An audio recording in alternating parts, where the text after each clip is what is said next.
Offline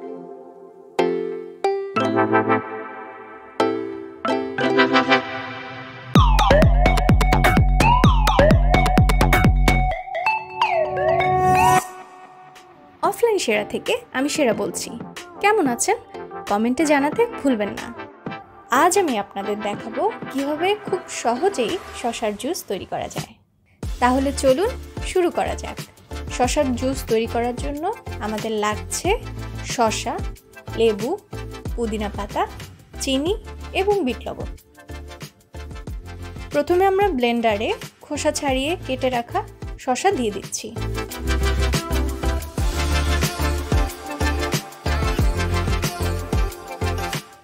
সেই সাথে দিয়ে দিচ্ছি পরিমাণ মতো পানি।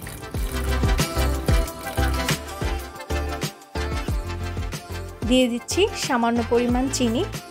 আপনারা আপনাদের ইচ্ছে মতো চিনি দিয়ে দিতে পারেন।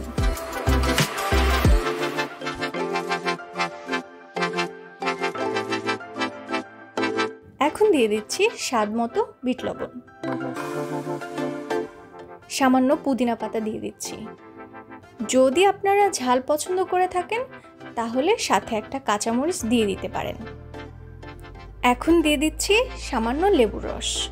এটা দিচ্ছি তার কারণ হচ্ছে লেবুর একটা ফ্লেভার আসবে। এবার আমি সব কিছু ব্লেন্ডারে ব্লেন্ড করে নিচ্ছি।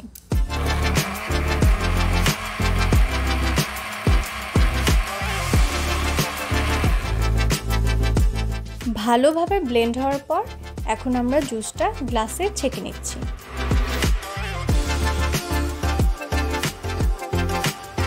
জুসটা সুন্দরভাবে পরিবেশনের জন্য আমি কিছু বরফ দিয়ে দিচ্ছি।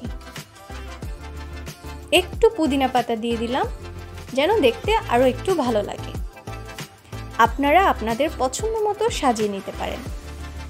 সো তৈরি হয়ে গেল আমাদের শসার জুস।